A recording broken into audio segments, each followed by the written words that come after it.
বিশ্বাস কর মা, আমি তোর বাবা। আমি তোকে মিথ্যে বলবো না, যা বলবো সব সত্যি কথা বলবো। তুই তো জানিস তোর মাকে আমি যেভাবে চিনি সেভাবে আর কেউ চেনে না। সেই চেনা মানুষটা কিরকম যেন অচেনা হয়ে যাচ্ছিল, সবসময় কেমন ঘুমরে ঘুমরে থাকতো। তার এই অবস্থা দেখে না, আমি জানিস আমি কতবার তাকে ঠাট্টা করে এই কথাও বলেছি যে কি গো তুমি কারোর প্রেমে পড়লে নাকি? হ্যাঁ, কিন্তু আমি তাকে কখনো জানিস, আমি কখনো তাকে এভাবে ভাবতে দেখি। আসলে আমার কাছে আসার পর তো তাকে এভাবে কোনো কিছু নিয়ে এত ভাবতেই হয়নি কখনো। সেই মানুষটা কিছুদিন ধরে যেন কেমন বদলে যাচ্ছে। আর এই কথাটা তুমি আমাকে আজ বলছো কেন বলো তো?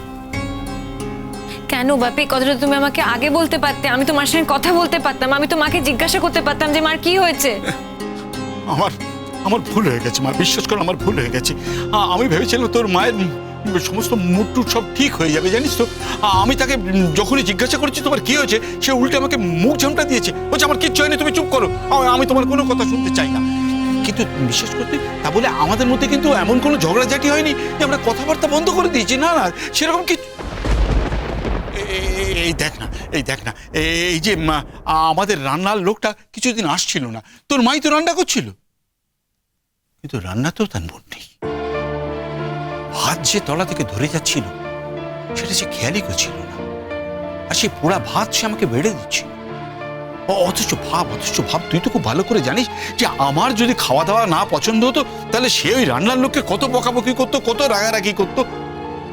আর সেই লোকটা আমাকে পোড়া ভাত বেড়ে দিচ্ছে, রান্নায় নুন দেবার কথা তার মনে নেই। তোমার রান্না আলুনি হয়েছে এ কথা বলাতে সে আমাকে উল্টো করে কি বললো জানিস? বললো যা রেঁধেছি খেতে হয়তো খাও, নাহলে নিজে রান্না করে খাও। এই মানুষটা আমার কাছে সম্পূর্ণ অচেনা। একে আমি চিনি না, জানিস তো, সত্যি একে আমি চিনি না। আর এই কথাগুলো তোমাদের একমাত্র মেয়েকে তুমি এতদিন জানানোর প্রয়োজনই মনে করনি। ব্রিলিয়েন্ট। আমার ভুল হচ্ছে, আমার বুঝতে ভুল হয়েছিল জানিস। আমি মনে করেছিলাম যে তোর মায়ের বোধহয় মুড অফ, সে যেভাবে বাড়ি ছেড়ে চলে যাবে এটা আমি ভাবিনি। কেন তার বাড়ি ছেড়ে যাবার কথা মনে হলো জানি না, হয় অনেক সময় মানুষের ডিপ্রেশন হয়, আর ডিপ্রেশন হলে তার আর মাথার কিছু ঠিক ঠিকানা থাকে না, তখন সে তার ঘর বাড়ি আত্মীয় স্বজন কারোর কথা ভাবতে পারে না ভাবি, তার কোনো এদের বিষয়ে ভাববার ক্ষমতাই থাকে না। হয়তো আমার ডিপ্রেশন হয়েছিল।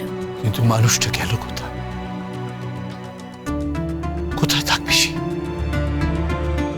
এটা ভেবেই তোমার মাথা খারাপ হয়ে যাচ্ছে। সত্যি যদি কোথাও না পাওয়া যায় তাহলে আমাদের থানায় মিসিং ডায়েরি করতে হবে। এত অবাক হওয়ার কিছু নেই, এত চমকানোর কিছু নেই ভাবি। কিন্তু ধরো যে সে কথা 5 জনে জানবে, জানলে জানবে, আমাদের আর কোনো অপশন নেই। আমরা কি করব বলো? আমরা তো তা বলে মানুষটাকে গুম করে রেখে দিতে পারবো না, আমাদের তো মানুষটাকে খুঁজতে হবে নাকি?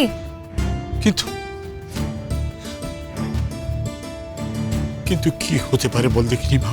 হ্যাঁ, কেন তোর মা এমনটা করলো? কোন অপরাধে সে বাড়ি ছেড়ে চলে গেল? আমার কি অপরাধ বল? তুই বিশ্বাস কর মা, আমি কিন্তু কিচ্ছু করিনি, আমার কোনো অপরাধ নেই এই ব্যাপারে।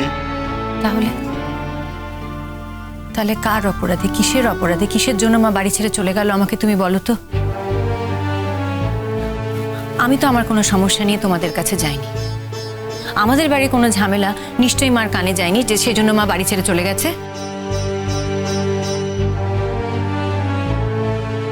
তাহলে মা তুই বলতে চাস আমারই কোনো অপরাধে তোর মা বাড়ি ছেড়ে চলে গেছে? বাপি আমি এরকম কিচ্ছু বলতে চাইছি না, একটা ঘটনা ঘটেছে, আমি শুধু সেটাকে অ্যানালাইজ করছি, দ্যাটস ইট। সোজা কথা, সহজ কথা, তুমি আর মা একসঙ্গে একই বাড়িতে থাকো, তোমাদের সারাক্ষণ ঝগড়াঝাটি হতে থাকে, কখনো সিরিয়াস বিষয় নিয়ে, কখনো নন সিরিয়াস বিষয় নিয়ে। কখনো কখনো তোমার কোনো কথা মা মেনে নিতে পারে না, আর তুমিও তেমন। তুমিও তো মাকে সেরকম ভাবে মাঝে মধ্যে বুঝে উঠতে পারো। ওগুলো বাইরের মা, ওগুলো বাইরের, ভেতরের নয়। তাহলে এই 36টা বছর আমরা একসঙ্গে থাকতে পারতাম না। আর তাছাড়া তুই তো জানিস যে তোর মা আমার উপরে কতটা নির্ভরশীল। হ্যাঁ, জানতাম তো। পাশাপাশি এটাও সত্যি, এটাও জানলাম যে তোমরা দুজন একই বাড়িতে থাকতে এবং মা হঠাৎ করে সেই বাড়ি থেকে চলে গেল। নিশ্চয়ই তোমারই কোনো কারণে মা বাড়ি থেকে চলে গেল। তুই যদি এই কথা বলিস মা, তাহলে তো আমার কিছু বলার নেই, আমাকে মেনে নিতে হবে। কিন্তু আমি তো জানি যে আমার কোনো কারণে তোর মা বাড়ি ছেড়ে চলে যায়নি। বাপি, তাহলে কেন চলে গেল বলো আমাকে, কেন চলে গেল? কি কারণ হতে পারে বলো? সেটা যদি আমি জানতাম তাহলে তো কারণটা আমিও খুঁজতাম। এই প্রশ্নটা তো আমাকেও তাড়া করে বেড়াচ্ছে, কেন কেন? কিন্তু আমি জানতাম যে কিছু একটা ঘটবে, হ্যাঁ ঘটবে, কিন্তু সেটা যে এত বড়, এত মারাত্মক কিছু ঘটবে এটা আমি জানতাম। তোর মাকে কি কেউ ভয় দেখালো, নাকি সে কোনো কারণে ভয় পেল, সেটাও জানি না। ভয়? কিসের ভয়? মা কেন ভয় পাবে? জানি না রে মা, আমি সত্যি বলছি আমি জানি না। কিন্তু তোকে তো আমি বললাম যে সব সময় যেন কেমন একটা ভয় তোর মাকে ঘিরে রাখতো। আমি বাড়িতে ঢুকলে সে হঠাৎ চমকে আমার দিকে ফিরে তাকাতো, তাকে বলতো যে এরকম চুপি চুপি আসো, কেন জোরে জোরে আসতে পারো না?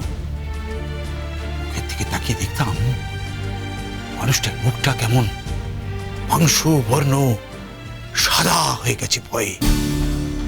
তারপরে অবশ্য সামলে নিত, নিজেকে ঠিক করে নেবার চেষ্টা করতো। আশ্চর্য, আর এসব কথা তুমি আমাকে এখন বলছো? আমি বুঝতে পারিনি রে মা, আমি সত্যি বলছি আমি বুঝতে পারিনি। আর আমি যখন বুঝতে চেষ্টা করলাম, তো মানুষটা কেমন কোথায় চলে গেল। আচ্ছা তুই বলতো মা, সে যদি আমাকে না বলে যে কে তাকে এমন ভয় দেখাচ্ছে, আর কেই বা তাকে এমন ভয় দেখাতে পারে আমি জানি না, কিন্তু সে যদি আমাকে না বলে আমি জানবো কেমন করে বল? আমাদের থানায় যেতে হবে বাপি। থানায়? হ্যাঁ, আমাদের থানায় যেতে হবে, এছাড়া তো আর কোনো উপায় নেই। কিন্তু কিন্তু তোর শ্বশুর বাড়িতে সবাই জেনে যাবে, তাতে কি মানে? কতদিন আমরা এই ঘটনাটাকে গোপন রাখবো বলো? এটা তো সম্ভব না, গোপন রাখা যায় নাকি? আর এরকম তো কোনো অ্যাসুরেন্স নেই যে আমরা আজকের দিনটা অপেক্ষা করলে মা ফিরে আসবে, নেই। আমাদেরকে থানায় যেতেই হবে। বাদশাও এই সময় বাড়িতে নেই, আর আমি আমি বাদশাকে ফোন করে এই খবরটা দেব না। আমি নিজেই পারবো, আমি নিজেই একাই পারবো থানায় গিয়ে। তোর মা ফিরে আসবে তো রে মা, সে ভালো আছে তো, সুস্থ আছে তো?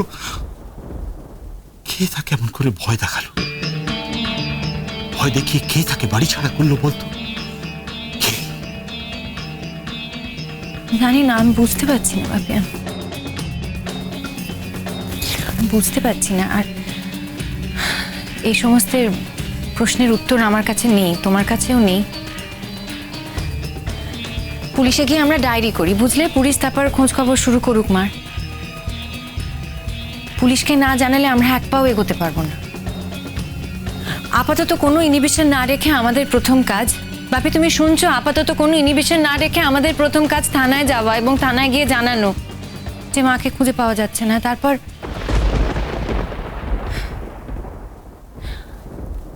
তার আগে কিন্তু আমাদের নিচে গিয়ে পুরো ব্যাপারটা জানাতে হবে, বুঝলে? তার কারণ তুমি যতই বলো না কেন আমাদের পরিবারে কিছু হয়নি, মা ঠিক আছে, ভালো আছে, আমরা সবাই ঠিক আছে, এই কথাগুলো কিন্তু কেউ বিশ্বাস করেনি। না করাটাই স্বাভাবিক, অতএব আমাদের নিচে গিয়ে প্রথমে এই কথাগুলো জানাতে হবে। তার কারণ এবারের লোককে না জানিয়ে আমি এক পাও এগোতে পারবো না, আমি থানায় গিয়ে ডায়েরি করতে পারবো না। বাপি, বাপি নিচে চল, আমাদের এই কথাগুলো নিচে গিয়ে জানাতে হবে। চলো নিচে চলো, চলো।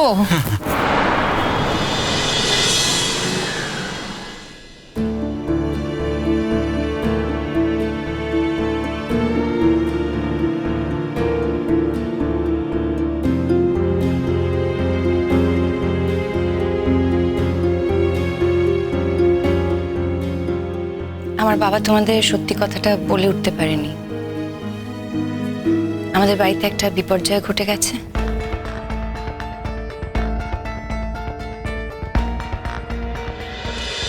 কুসুম